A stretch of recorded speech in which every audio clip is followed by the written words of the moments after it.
সম্মানিত সুধী মণ্ডলী, সবাইকে ভালোবাসা এবং শুভেচ্ছা জানিয়ে আজকে একটি বিষয় নিয়ে আলোচনা করব। আজকের আলোচ্য বিষয় হলো বাংলাদেশে ধর্মীয় মৌলবাদ এবং মোল্লাদের সন্ত্রাসী তৎপরতা বেড়ে গিয়েছে। এই বিষয় নিয়ে আলোচনা করব। তাহলে আমি একজন জঙ্গি মোল্লার বক্তব্য আপনাদের সামনে প্লে করে শোনাই, তারপর আমি মূল আলোচনায় যাব। হ্যাঁ, let's play his video footage. ঠিক আছে, লেটস প্লে। আলেমুল ইসলামের বিরোধিতার কারণে, নাস্তিক আর ব্লগারদের প্রশ্রয় দেওয়ার কারণে শাহরিয়ার কবির, মুনতাসির মামুন ওইসব নাস্তিকদেরকে প্রশ্রয় দিয়েছিল হাসিনা ক্ষমতায় থাকতে পারে না। রাখাল রাহা আর কুখ্যাত গালেব আর ফরহাদ মনসারকে ইউনূস সরকার আপনি যদি প্রশ্রয় দেন, আপনাকে ক্ষমতা ছেড়ে বাংলাদেশে আচ্ছা, থামলে ভালো লাগে। এই মোল্লা হুঙ্কার দিয়ে বলেছে, ইউনূস সরকার যদি রাখাল রাহা, গালিব এবং ফরহাদ মাঝার উর্ফে ফ্রড মাঝারের বিরুদ্ধে ব্যবস্থা না নেয়, তাহলে ইউনূস সরকারের পতন ঘটানো হবে। এই ফরহাদ মাঝার অর্থাৎ ফ্রড মাঝার, সে একজন বামাতি বাইট্টা সাদা শকুন। এই বাইট্টা সাদা শকুনের গার্লফ্রেন্ড ফরিদা আক্তার ইউনূসের ডাকাত বাহিনীর সরকারের একজন উপদেষ্টা। ঠিক আছে, এই ফ্রড মাঝার ইসলামিস্টদেরকে প্রমোট করেছে। এই ফ্রড মাঝার হলো মাহফুজ আলম উর্ফে মাহফুজ আলমের গুরু। ঠিক আছে, এই ফ্রড মাঝার ইসলামিস্টদেরকে আজকের ইউনূস সরকারের ইসলামিস্টদেরকে প্রমোট করেছে এবং অনবরত প্রমোট করে যাচ্ছে। সে আবার একসাথে বামাতি, লালনবাদী এবং পালনবাদী। সে হুকুমতের রব্বানিয়াত কায়েম করতে চায়। ঠিক আছে, ব্যক্তিগতভাবে সে একজন কট্টর নাস্তিক, কিন্তু পিনাকি ভট্টাচার্যের মতো সেও বাংলাদেশে ইসলামী মৌলবাদকে প্রমোট করে যাচ্ছে। এই হিপোক্রেট ফ্রড মাঝারের বিরুদ্ধে কিন্তু আব্বাসি অলরেডি ফতোয়া দিয়ে দিয়েছে। এই যে জুলাই অগাস্টের তথাকথিত সকল্ড ডাকাতি, এই সকল ডাকাতিকে স্বতঃস্ফূর্তভাবে এই ফ্রড মাঝার সাপোর্ট করেছিল। তো এইসব লাল ফিতাধারীদেরকে বা লাল বদরদেরকে মানে শাস্তির আওতায় নিয়ে আসার জন্য আব্বাসি ইউনূসকে অলরেডি আহ্বান করেছে। ইউনূস যদি তার কথা না শুনে বা তাদের কথা না শুনে, তাহলে ইউনূসের প্রতি হুমকি দিয়ে বলেছে তাকে ক্ষমতাচ্যুত করা হবে। বুঝতে পারছেন? হ্যাঁ, এখন বামাতি সাদা শকুন এবং নাস্তিক তথাকথিত মূর্খচিন্তক উর্ফে মুক্তচিন্তক, যারা এই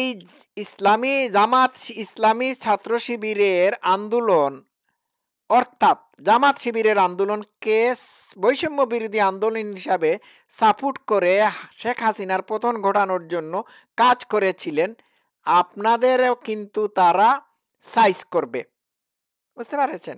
আচ্ছা, শোনা যাক পরে কি বলে।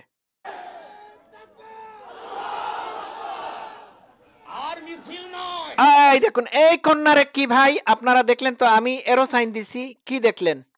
এটি হচ্ছে আইএস এর পতাকা, ইসলামিক স্টেট জঙ্গি সংগঠন, এটির পতাকা। চিন্তা করে দেখেছেন এই ধরনের পতাকা উঠতে কি বাংলাদেশে আগে কোনোদিন দেখেছিলেন? না, দেখেন নাই। এখন বাংলাদেশ হচ্ছে সন্ত্রাসীদের অভয়ারণ্য। এই জঙ্গি ইউনূস ক্ষমতাসীন হওয়ার পরপরই সে কারাগার থেকে সকল শীর্ষ সন্ত্রাসীদেরকে ছেড়ে দিয়েছে। বুঝতে পেরেছেন? এবং সে সন্ত্রাসীদের সন্ত্রাসীদের সাথে ক্ষমতা ভাগ বাটোয়ারা করে দেশ চালাচ্ছে। তার দুঃশাসনের সময় জঙ্গি তৎপরতা বেড়ে গিয়েছে। এখন ঢাকায় প্রকাশ্যে মানে আইএস এর সদস্যরা প্রকাশ্যে আইএস এর পতাকা নিয়ে মানে দৌড়াদৌড়ি করে। আরেকটু শোনা যাক। এবার শরিয়া আদালতে মুরতাদের শাস্তি ফাঁসি নিজ হাতে আমরা কার্যকর যদি যদি আল্লাহ তার হাবিব সাল্লাল্লাহু আলাইহি সাল্লামের বিরুদ্ধে বেয়াদবি করে যারা নাস্তিকদের মতে, সেটা যদি বাক স্বাধীনতা হয় তাদের কল্লা কেটে দিবে, এটা আমাদের হাতে স্বাধীনতা। চিন্তা করে দেখেছেন? প্রকাশ্যে হুমকি দিয়ে বলছে যে মানুষের সে কল্লা কেটে দেবে, এটি নাকি হাতের স্বাধীনতা। ভাই, এই দেশটা কোথায় গেছে চিন্তা করে দেখেছেন? আরেকটু প্লে করে শোনাই। প্রিয় ভাইরা, আমি বলবো হেফাজত ইসলামের শীর্ষ নেতৃবৃন্দকে, আপনাদের যাত্রা হয়েছে শহীদ কাফেলার মাধ্যমে। আপনারা চূড়ান্ত প্রস্তুতি দিতে হবে। কুখ্যাত রাখাল রাহা গালেবকে গ্রেফতার করে ফাঁসি কাস্টে ঝুলাতে হবে। তাসলিমার কোন বই বাংলাদেশে চলবে না। আচ্ছা, ঠিক আছে, তাসলিমার বই বাংলাদেশে চলবে কি চলবে না এটির ডিসিশন দেওয়ার দায়িত্ব তো তোমার হাতে দেওয়া হয় নাই। ঠিক আছে, এখন সে বলেছে যে সরকার যদি উনাদেরকে ফাঁসি না দেয় তাহলে তারা নিজেরাই শরিয়া আইন কায়েম করে মানুষ উনাদেরকে মৃত্যুদণ্ড দেবে, অর্থাৎ উনাদের ঘাড় থেকে বা গর্দান থেকে কল্লা ফেলে দেবে, এটাই বলেছে। চিন্তা করে দেখছেন তো? এটি তো আর বাকি থাকে নাই। এখন তো বাংলাদেশে মবের মুল্লুক চলছে। ও না, মবের মুল্লুক না, মগের মুল্লুক না, মব লিঞ্চিং চলছে। দেশে কোনো আইন নাই, শৃঙ্খলা নাই, কোনো কিছু নাই। যে যখন ইচ্ছা তখন আইন হাতে তুলে নিচ্ছে। পুলিশ সেনাবাহিনীর উপস্থিতিতে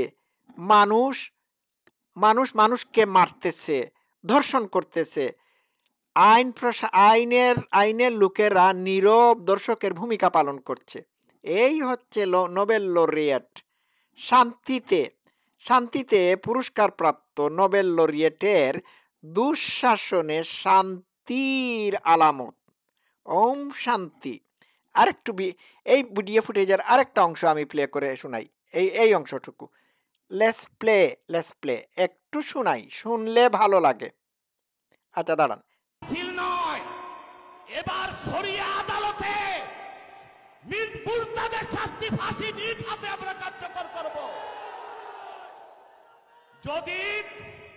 যদি আল্লাহ তার হাবিব সাল্লাল্লাহু আলাইহি সাল্লামের বিরুদ্ধে বেয়াদবি করে যারা নাস্তিকদের মতে, সেটা যদি বাক স্বাধীনতা হয় তাদের কল্লা কেটে দেবে, এটা আমাদের হাতে স্বাধীনতা। শুনতে পেরেছেন? কল্লা কেটে দেবে। চিন্তা করে দেখেছেন? নিজ হাতে আইন প্রতিষ্ঠিত করবে, নিজ হাতে আইন প্রয়োগ করবে। তো আমি প্রশ্ন করতে চাচ্ছি, বাংলাদেশ কি শরিয়া আইন ভিত্তিক রাষ্ট্র হয়ে গিয়েছে অলরেডি? কি করে একজন মৌলবী এই কথা বলতে পারে যে নিজ হাতে আইন প্রয়োগ করবে, অর্থাৎ সরাসরি নাস্তিক, ব্লগার বা কোনো মুক্ত চিন্তকের কল্লা সে কেটে দেবে? এটা একটা কথা হলো? এত বড় সাহস পায় কোথা থেকে? তো পাবেই না কেন? ইউনূস তো জঙ্গিদের গডফাদার, সে তো জঙ্গি পুষছে। তো আব্বাসি কল্লা যখন কাটবেই, ইউনূসের কল্লা থাকবে কেন? ইউনূসও তো নাস্তিক, ঠিক না? কি বলেন? আচ্ছা, শোনা যাক। প্রিয় ভাইরা, আমি বলবো হেফাজত ইসলামের শীর্ষ নেতৃবৃন্দকে, আপনাদের যাত্রা হয়েছে শহীদ কাফেলার মাধ্যমে। আপনারা চূড়ান্ত প্রস্তুতি দিতে হবে। কুখ্যাত রাখাল রাহা গালেবকে গ্রেফতার করে ফাঁসি কাস্টে ঝুলাতে হবে। আচ্ছা, ফাঁসির কাস্টে ঝুলাতে হবে, ঠিক আছে। শুনুন, তাসলিমার কোন বই বাংলাদেশে চলবে? আচ্ছা, ওইটা শুনেছি, থামলে ভালো লাগে। তাসলিমার বই বাংলাদেশে চলবে না। আচ্ছা, এখন সে বলেছে হেফাজতের 13 দফা, হ্যাঁ, বাংলাদেশে কি করতে হবে? বাস্তবায়িত করতে হবে। এই দেখুন, এই দেখুন, এই দেখুন, আব্বাসী হেফাজতের 13 দফা মেনে নিতে হবে, নতুবা আরেকটা বিপ্লব। মানে হুমকি দিচ্ছে যে যদি হেফাজতের 13 দফা ইউনূস না মেনে নেয় তাহলে আরেকটা বিপ্লব হবে। সে আবার এটিও বলেছে যে 5ই অগাস্ট ইউনূস গণতান্ত্রিক নিয়মে ক্ষমতায় আসে নাই, সে ক্ষমতা দখল করেছে, ডাকাতি করেছে। এটি কিন্তু আব্বাসী বলে দিয়েছে অলরেডি। আব্বাসী ভালো করে জানে যে এটি আমেরিকার দ্বারা পরিচালিত কালার রেগুলেশন। তো আমেরিকার ডিপ স্টেট ইউএসআইডি $29 বিলিয়ন বাংলাদেশে পাঠিয়েছে শেখ হাসিনার বৈধ সরকারের পতন ঘটানোর জন্য। এই টাকাগুলো যারা পেয়েছে তারা হলো জামাতি ইসলাম, বিএনপি, তারপর বাংলাদেশের এই যে তথাকথিত বামাতি বুদ্ধিজীবী ফরহাদ মাঝহার, তারপর রাপ মিউজিশিয়ান, তারপর ট্রান্সজেন্ডার হিজড়া, তারপর সঙ্গীত শিল্পী শায়ান, হ্যাঁ, এরাই তো। এদেরকে টাকা দেওয়া হয়েছে শেখ হাসিনা সরকারের বিরুদ্ধে মুভমেন্ট করার জন্য। জামাত ইসলামও কিন্তু ওই $29 বিলিয়ন থেকে টাকা পেয়েছে, ঠিক আছে। তো যে জামাত ইসলাম বা ইসলামিস্ট বা হিজবুত তাহরির যারা রয়েছে তারা তো আল্লাহতে বিশ্বাস করে। তো আল্লাহর হুকুমত কায়েম করার জন্য অন্য একটা কাফের মুশরিক ইহুদি নাসারার দেশ থেকে টাকা খাবে কেন? আল্লাহর হুকুমত কায়েম করতে গেলে তাদেরকে ইহুদি নাসারাদের কাছ থেকে টাকা খেয়ে সেই টাকা ব্যবহার করে একটা বৈধ সরকারের পতন ঘটাতে হবে কেন? আমাকে এটা বুঝান তো দেখি। তাহলে এদের আল্লাহর প্রতি কোনো ফেইথ নাই, ঈমান নাই। এদের ঈমান রয়েছে আমেরিকার উপর। এদের আল্লাহ হচ্ছে আমেরিকা, বুঝতে পারছেন? এই দেখুন আইএস এর পতাকা দেখতে পাচ্ছেন? এই দেখুন, পুরাটা তো আমি এইখানে দেখাতে পারবো না, দেখতে পেলেন তো? তো এরা কিন্তু মানুষের জীবনকে অতিষ্ঠ করে তুলেছে, ঠিক আছে। এই দেখুন, আচ্ছা, আমি আরেকটা ভিডিও ফুটেজ আমি আপনাদের সামনে প্লে করে শোনাই। দেখুন, দেখুন, শুনুন। পাগলামিরও তো একটা সীমা থাকা উচিত। দেখুন।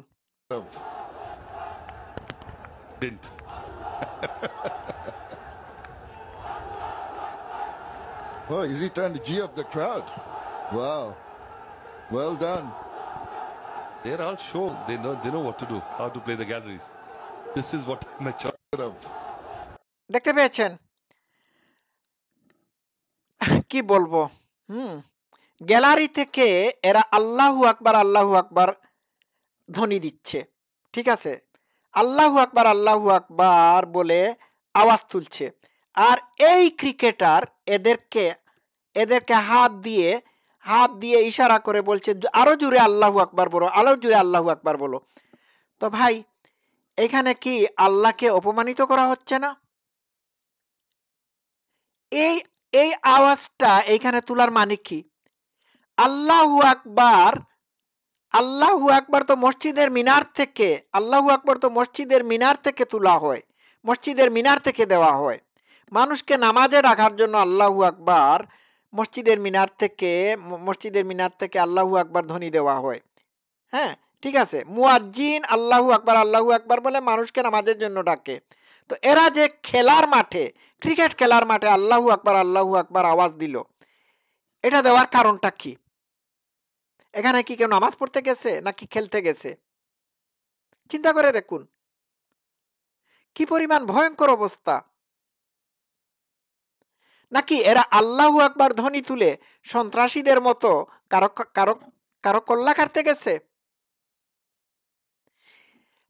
ইভেন পাকিস্তানি ক্রিকেট মানে পাকিস্তানের ক্রিকেটারদের ফ্যান ফলোয়াররাও তো গ্যালারি থেকে এইভাবে আল্লাহু আকবার ধ্বনি তুলে না, আওয়াজ দেয় না। আফগানিরাও তো এইরকম করতে আমি দেখি নাই। বাংলাদেশে কি, বাংলাদেশের মানুষ কি এদের তুলনায় বেশি মুসলমান হয়ে গেল? কি আর বলবো। এই এই হচ্ছে আজকের Bangladesh. Everything is gone, everything is গন। এবং এর জন্য দায়ী ইউনূস। যে জামাতি ইসলাম, যে জামাতি ইসলাম ইসলামে বিশ্বাস করে, যে জামাত ইসলামের মানুষ মনে করে থাকে যে আল্লাহর প্রতি তাদের শতভাগ ঈমান রয়েছে, সেই জামাত ইসলামের আল্লাহর প্রতি শতভাগ ঈমান নাই। তারা আল্লাহর হুকুমত, ইসলামী হুকুমত কায়েম করার জন্য আমেরিকার ডিপ স্টেট থেকে টাকা খেয়ে একটা বৈধ সরকারের পতন ঘটিয়েছে। সুতরাং এরা কারা বুঝতেই তো পারছেন।